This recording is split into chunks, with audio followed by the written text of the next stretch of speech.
Bonjour, des morceaux choisis d'actualité high-tech, c'est le JT Hebdo de 01net, avec un petit vent de panique cette semaine sur les réseaux sociaux. À notre sondage hebdomadaire, vous êtes 94% à avoir répondu douter de la sécurité de vos informations personnelles sur les réseaux sociaux.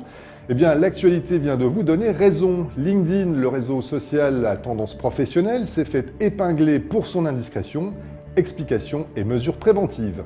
LinkedIn a implémenté une nouvelle fonction il y a quelques temps dans l'application qui permet de joindre le calendrier à l'application et elle intègre le calendrier iOS dans l'application LinkedIn, ce qui évite de jongler de l'un à l'autre. Ce que des chercheurs israéliens se sont aperçus, c'est que en fait, LinkedIn envoyait toutes les infos du calendrier sur les serveurs de LinkedIn.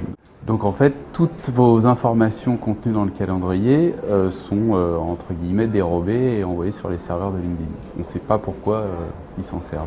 La première chose, c'est de désactiver cette option. Ça se situe dans les préférences. C'est une option de type opt-in. Quand vous installez l'application, l'option n'est pas activée par défaut. Mais il y a une seconde affaire LinkedIn puisque le service se serait fait dérober un certain nombre de ses identifiants et mots de passe.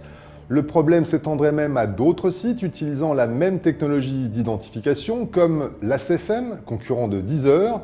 Si vous êtes utilisateur de ces services, nous vous conseillons donc de changer de mot de passe au plus vite.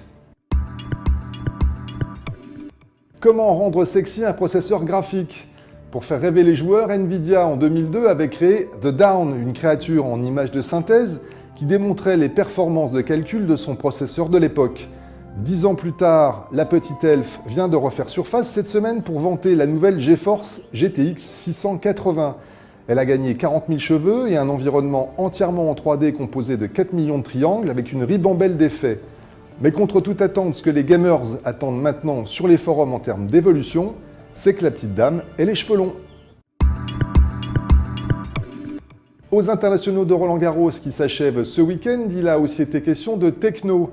Babola a présenté au début du tournoi un prototype de raquette intelligente et connectée qui enregistre des informations sur le jeu de son utilisateur pour l'aider à progresser au fil de ses entraînements. Côté Internet, si vous aimez les statistiques, vous avez peut-être eu l'occasion d'utiliser le Slam Tracker, l'outil mis en place par IBM sur le site officiel de Roland-Garros, pour suivre pendant chaque match les statistiques des deux joueurs et leurs chances respectives de victoire. Espérons quand même que ces beaux outils d'analyse ne feront pas oublier le spectacle. À moins de dessiner, le stylet ne sert pas à grand-chose sur l'iPad. Ce n'est pas l'avis d'une start-up australienne dont la technologie pourrait bien donner ses lettres de noblesse au stylet sur l'iPad et qui sait demain sur d'autres tablettes. Elle s'appelle Collusion. Je vous laisse juger. Collusion, c'est un stylet à ultrasons pour écrire en haute résolution sur l'iPad associé à un récepteur sur la prise dock.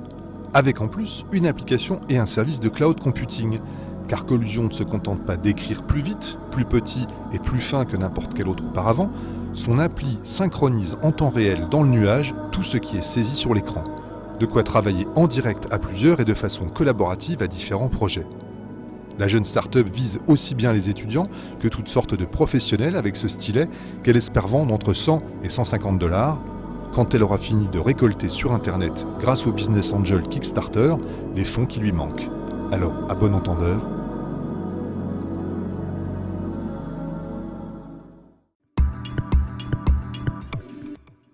on termine en musique. Vous vous souvenez peut-être des Scopitones.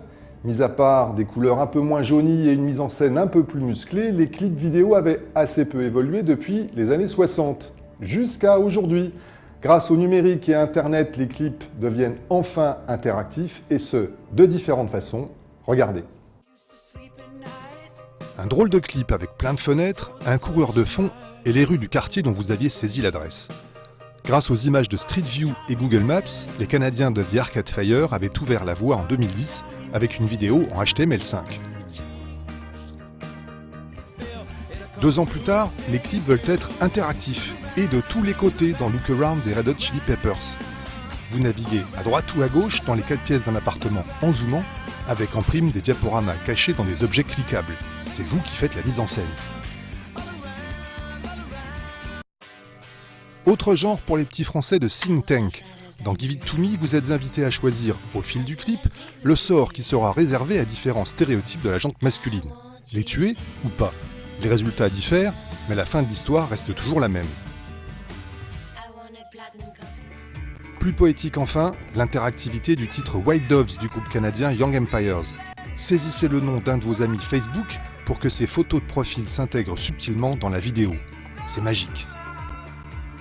En attendant, pour très bientôt, les clips dont vous êtes le héros.